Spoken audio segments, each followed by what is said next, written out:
Bonjour, bonsoir, bienvenue dans cette nouvelle vidéo où on va réaliser l'exercice 7 de notre magnifique livre Learn Silly Hard Way. Donc on continue notre progression en programmation défensive. Et aujourd'hui on voit les variables et les types, différents types et quelques peut-être des conversions. Non, il fait des multiplications, une petite division. Ok, très bien. Alors on va regarder le code. Moi je l'ai écrit avec mes douces mains, bien évidemment, mais non, pas du tout mes douces mains, mes mains ardues de programmeur. De quoi constitue notre code? Alors, hop, peut-être zoomer un peu dedans, voilà.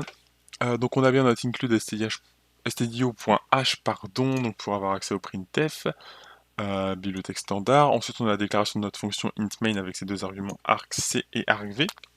Ensuite on a six variables qui sont déclarées, donc un entier, un float, avec un petit f à la fin, un double, qui est donc un grand nombre et à virgule, un caractère A, un tableau de caractères, donc qui est donc une string qui est Z, un tableau encore, hop, une autre string, donc show. Ensuite, on a plein de printf pour print toutes ces variables. On a %d pour le int, %f pour le float, %f aussi, %c pour le caractère, et %s pour la string. Ok. Tac, tac, tac, qui fait l'affichage de tout ça. Ensuite, on a deux nouvelles variables, bugs et bug rate. Donc là, il nous affiche ça. Il nous affiche le double avec le %f. Le long, donc un long, c'est un grand entier, qu'on affiche avec %ld. Ok, ensuite on a un double, donc là il multiplie un entier par un double, et il l'affiche avec un %f pour l'afficher comme un float. Ensuite on a un autre double, et il l'affiche, donc là il fait une division de expected par universe, donc il fait une division de grand nombre. Donc lui ça va faire, non lui en vrai ça fait pas beaucoup, par contre la division elle est grande, il va se faire diviser par 1 milliard le truc, donc bon. Et il l'affiche avec %e, donc on va voir ce que c'est %e. Ensuite, dernière chose, élément assez intéressant, donc il déclare un null byte, il déclare un caractère null byte avec un slash 0, donc qui vaut 0, hein, et un entier char percentage, et il multiplie bugs, donc un entier, par null byte. Donc il multiplie un caractère par un entier. Donc on va voir ce que ça donne. Hop, moi je fais on va un petit terminal ici. Toi on t'enlève, toi on te remet sur le côté. Comme ça, merci. Donc là on peut faire un petit make, et on peut faire un point slash, hop, exo7.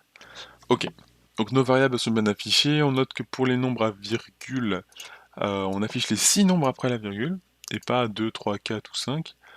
6 aussi ici, initial A, Z show, Z a show, sans bugs, 1,2 nanana.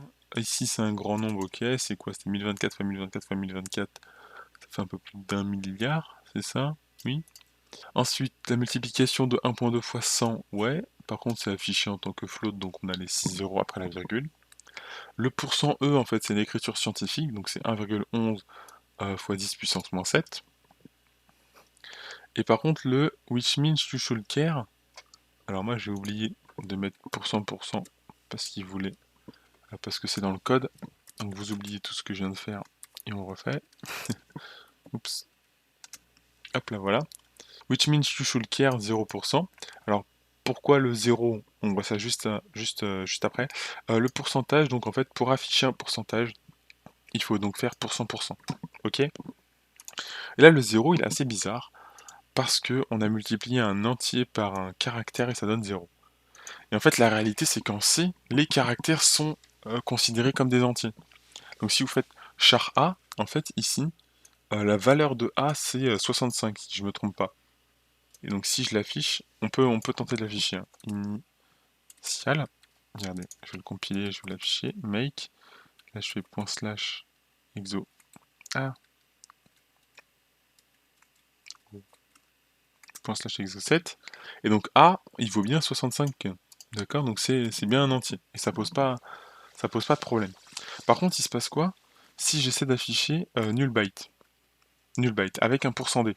Donc là je peux faire make, hop, ok, et donc là j'affiche mon null byte, pardon, j'ai pas enregistré, hop, je refais make, slash exo7. Donc on a bien 0 parce que il vaut 0. Maintenant, si je l'affiche en tant que caractère null byte, qu'est-ce que ça va donner?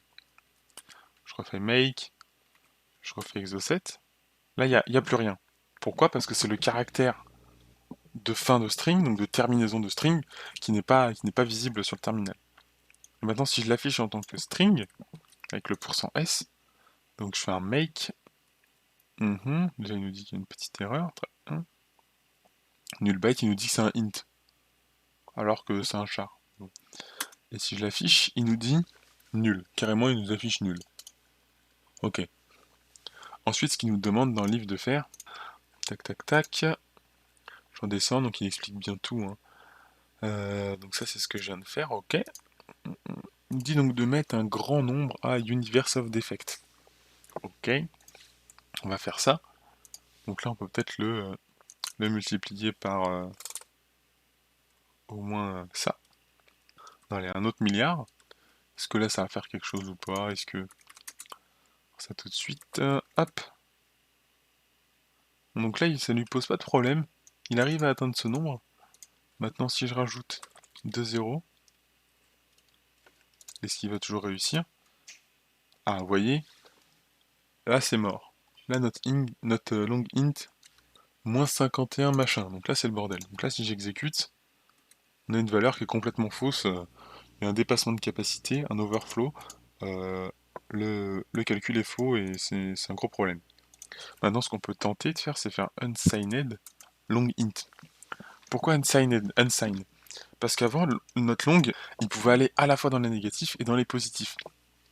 Ce qui fait que là, en faisant en sorte qu'il n'ait plus de signe, donc que la valeur soit tout le temps positive, on vient de doubler le nombre qu'il pouvait contenir en termes de valeur positive. Ok. Donc, si je fais make et que je le print, est-ce qu'il nous... Ah, il nous a toujours fait l'erreur? Ah oui. Ah, attendez, j'ai pas sauvegardé.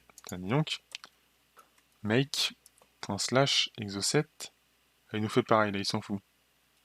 Ah oui, il s'en fout. Il s'en fout toujours. Il nous fait la même erreur. Enfin, il nous donne la même valeur. Ok. Ça n'a pas changé grand-chose, c'était un peu trop grand. C'était un peu trop grand pour lui. Et donc, c'est ce qu'il nous propose après, hein. Il nous propose justement de change long to unsigned and try to find the number that makes it too big. Donc là, il faut trouver la barrière, en fait. Ok, je vais vous montrer ça juste après. Try to explain to yourself why you can multiply a char by an int. Donc ça, c'est ce que je vous ai dit, c'est parce qu'un caractère en C, c'est un nombre. Ok. Donc on a vu pas mal de trucs. La limite entre long unsigned et long. Ok. Donc là, j'ai été chercher sur internet tout simplement la taille des variables. Donc je suis tombé sur un site. Il n'est pas forcément. Faudrait voir s'il est vraiment correct, mais c'est pour nous donner une idée en tout cas. Ça peut changer en fonction des systèmes 32 bits et 64 bits. Euh, donc le long int et l'unsigned long int. Donc lui par exemple, le long int il est limité à 2 milliards 147 millions, etc.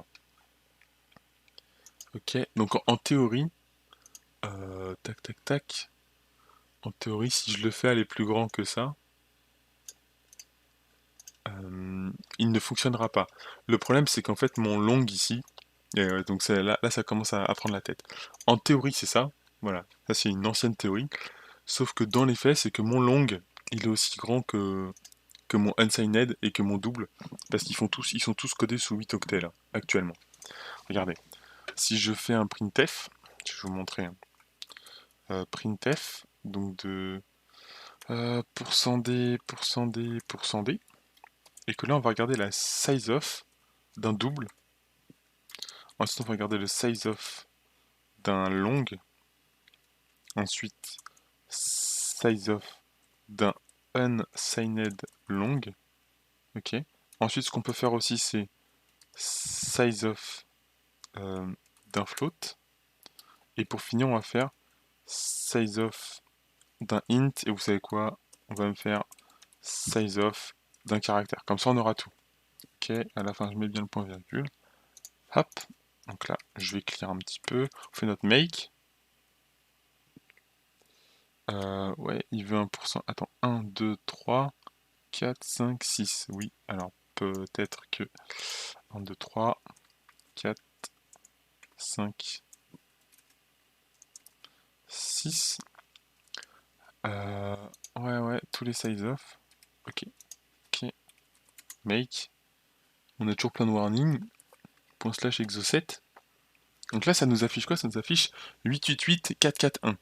Donc le double, il est niveau toujours 8 octets, comme le long, comme le unsigned long. Par contre, le float, il vaut bien seulement 4. Le int, il vaut aussi 4 octets. Et le caractère, il vaut bien 4. Donc c'est comme ça qu'on peut vérifier. Et c'est pour ça que je trouve pas la limite entre le long et le unsigned long, c'est parce qu'ils ont la même taille. Euh, Là, sur mon système, quand je les compile. Ok, ça va. Sinon, techniquement, la vérité, c'est probablement plus ça. C'est ça qu'il faut avoir en tête. Comme par exemple un unsigned char. C'est surtout les valeurs en fait, comme ça. Donc un char, un caractère, il peut aller de moins 128 à 127, alors qu'un quand il n'est pas signé, en fait, ça double sa valeur positive. Donc il va de 0 à 255. Voilà. On a aussi le short int qui existe, donc il est 2 octets, donc il va être en. Là, c'est une puissance de 16. Quand c'est 4, c'est les puissances de 32, donc 2 puissance 32, ça fait ça. Et quand on est sur 4, tac tac tac.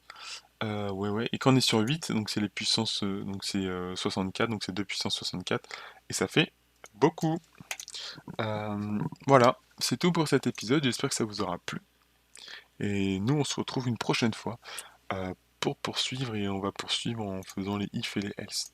Donc si vous avez des questions, n'hésitez pas, et on se retrouve pour une prochaine vidéo.